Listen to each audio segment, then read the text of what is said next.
बिस्मिल्लाहिर्रहमानिर्रहीम। अस्सलाम वालेकुम नाज़रीन इकराम, मैं हूं मखदूम शाहबुद्दीन और आप देख रहे हैं मेरा फेसबुक और यूट्यूब चैनल।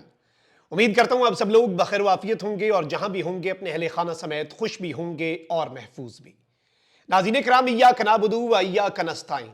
ऐ अल्लाह, हम तेरी इबादत करते हैं और तुझसे ही मदद मांगते हैं।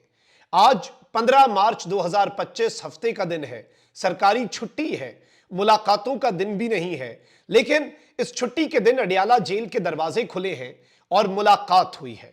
ये मुलाकात कोई आम मुलाकात नहीं और इस मुलाकात ने किस तरह से एस्टैब्लिशमेंट को एक नई मुश्किल में डाल दिया है और अब मामलात किस तरह से कप्तान अपने हाथ में लेने जा रहा है, इस हवाले से इंपॉर्टेंट डिटेल्स हैं जो आपके सामने रखनी है।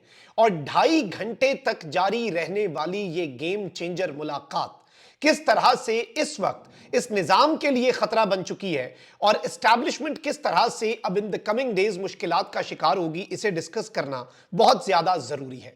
सबसे पहले नाज़रीन इकराम, आप एक बात समझ लें कि इस वक्त हर मुमकिन कोशिश की जा रही है इमरान खान को गिराने की, इमरान खान की सियासत को खत्म करने की, इमरान खान को अवाम के दिलों से माइनस करने की हर कोशिश की गई। लेकिन इमरान खान हर गुजरते दिन के साथ अवाम के दिलों में प्लस होता गया और इमरान खान को माइनस करने वाले खुद माइनस हो गए। अवाम के दिलों में अब उनके लिए कोई जगह नहीं और इस बात का अब उन लोगों को खुद भी इदराक हो चुका है।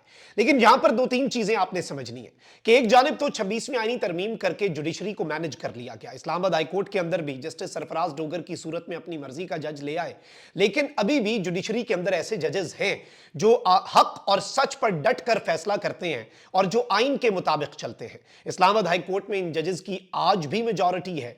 अब जस्टिस सरदार एजाज इसहाक खान जस्टिस साहब जो है, इन्होंने जो कल डिसीजन दिया और कल हुक्म दिया, वो हुक्म इस निजाम के लिए बड़ा परेशान कुन था, जिसमें उन्होंने इमरान खान को अडियाला जेल पेश करने का ऑर्डर दिया।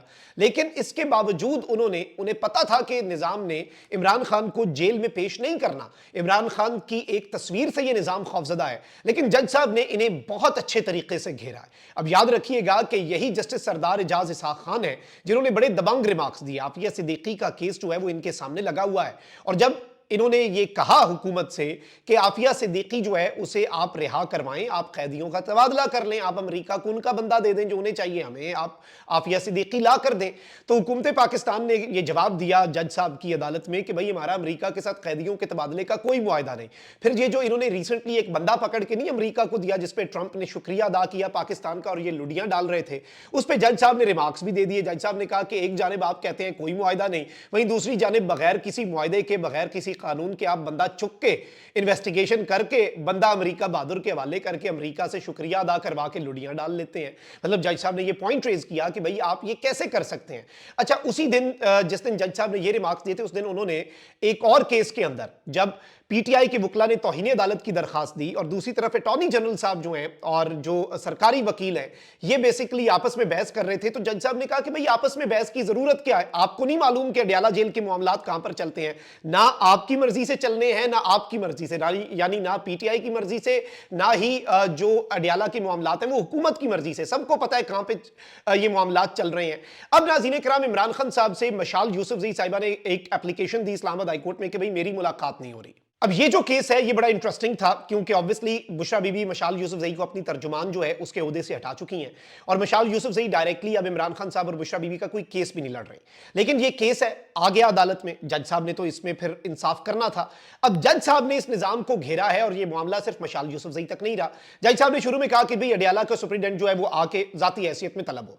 अडियाला का सुप्रीडेंट आ गया जी। अडियाला का जब सुप्रीडेंट आया तो उसने कहा कि जी इमरान खान साहब ने यह जवाब दिया है कि मशाल यूसुफजई तो मेरी वकील ही अब कोई नहीं है, मैं इससे मिलना ही नहीं चाहता, और बुशरा बीबी ने ये भी यही जवाब दिया है। जज साहब ने कहा भाई मैं आपकी बात कैसे मान लूं, इमरान खान को आप अदालत में पेश करें। फिर सबकी दौड़ें लग गई। इमरान खान साहब को अदालत में पेश करने के लिए कहा कि आईजी इस्लामाबाद सिक्योरिटी अरेंजमेंट करे, इमरान खान को यहां पर लेकर आए। अब जज साहब को यह भी पता था कि इन्होंने इमरान खान को लाना नहीं है, सिक्योरिटी का बहाना बनाना है, मुल्क में लॉ एंड ऑर्डर की सूरत हाल है, जाफर एक्सप्रेस क्या कुछ नहीं चल रहा था। अब इस सब में कहा गया कि जी आप जो है वो इमरान खान को वीडियो लिंक के जरिए अडियाला से पेश कर दें इस्लामाबाद हाई कोर्ट में। अब वहां से भी खान साहब की तस्वीर आ सकती थी, निजाम खौफजदा था।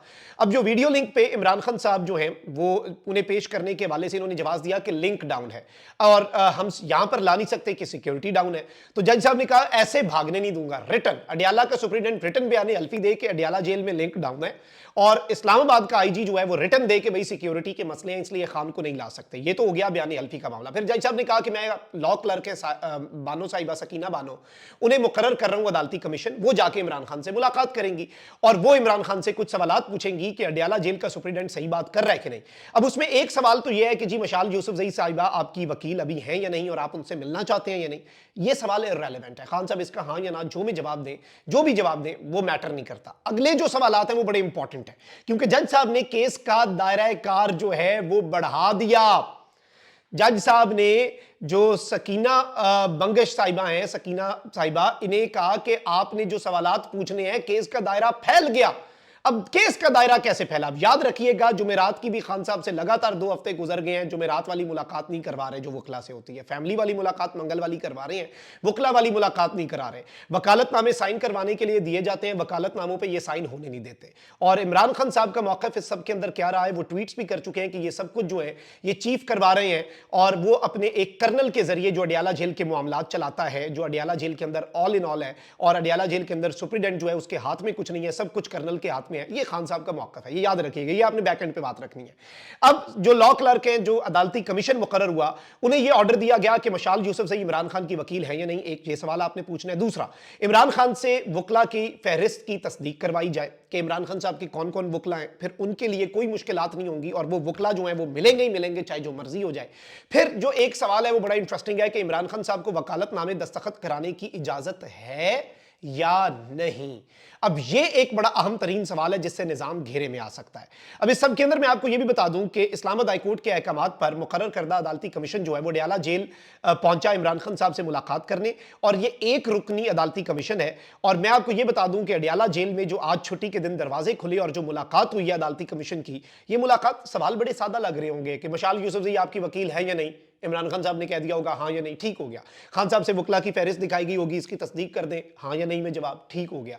फिर अगला सवाल जी कि जी आपको वकालतनामे दस्तखत कराने की इजाजत है या नहीं। अब ये भी नॉर्मल हाँ या ना का जवाब है। अब इस पे कितनी देर लग सकती है, लेकिन नहीं, मुझे पता था कि इमरान खान साहब जो हैं उनके सामने अब ये मौका आया है। अदालती कमीशन की बहुत ताकत होती है। अदालती कमीशन ने अपनी रिपोर्ट मनोअन बनानी है और वो जाके जस्टिस सरदार एजाज इसाक खान की अदालत में रख देनी है और उन्होंने फिर उसके हिसाब से केस को आगे लेकर चलना है। खान साहब से अदालती कमीशन की मुलाकात, जो एक रुकनी अदालती कमीशन जो है, इसकी मुलाकात जो सकीना बानो है, ये जे गेट नंबर 5 से जब अंदर रवाना हुई तो ये 2.5 घंटे इमरान खान साहब से मुलाकात करने के बाद बाहर तशरीफ लाई।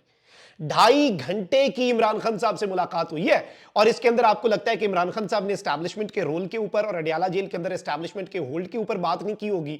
तो ये आई थिंक कि आपको अगर ये किसी को लग रहा है तो ये उसकी खाम ख्याली है। अब जब ये रिपोर्ट तैयार करनी है सकीना बानो साहिबा ने और इन्होंने जस्टिस सरदार एजाज इसाक खान साहब को ये रिपोर्ट प्रोवाइड करनी है कि जज साहब ये रिपोर्ट है, इमरान खान साहब ये कह रहे हैं। और आपको मैं ये भी बता दूं कि जस्टिस सरदार एजाज इसाक खान, मैंने आपको बता दिया रिसेंट टाइम्स के अंदर 1.5-2 हफ्ते पहले जो 2 केसेस में उनके रिमार्क्स थे वो इस निजाम के लिए, एस्टैब्लिशमेंट के लिए कितने परेशान कुन थे। वो दबंग जज है और वो उन्होंने जो फैसला करना है और उन्होंने सुप्रीडेंट को भी कहा कि भाई मैं ये जो मामला चल रहा है ना, सुप्रीडेंट को जस्टिस साहब ने ये बात बहुत वाज़ेह अंदाज में कही कि भाई अगर इमरान खान ने वही बातें कही, क्योंकि आप कह रहे हैं कि खान साहब को वकालतनामे दस्तखत कराने की भी इजाजत है, सारे फैसिलिटीज है, सब कुछ है, फिर तो आप बेशक अगली पेशी पे ना आइएगा। लेकिन खान साहब ने अगर कोई और बात कर दी कि जो आप कह रहे हैं और जो फैसिलिटीज का आप जिक्र कर रहे हैं वो फैसिलिटीज उन्हें अवेलेबल नहीं है, फिर अगली पेशी पे आपके खिलाफ तौहीन अदालत लगेगी। लेकिन मुझे लगता है कि ये मामला सिर्फ और सिर्फ सुप्रीडेंट तक नहीं रहेगा and it is going to create troubles for the establishment as well. Islamabad high court के जजेस आपको पता है पहले ही डटे हुए हैं और एस्टैब्लिशमेंट से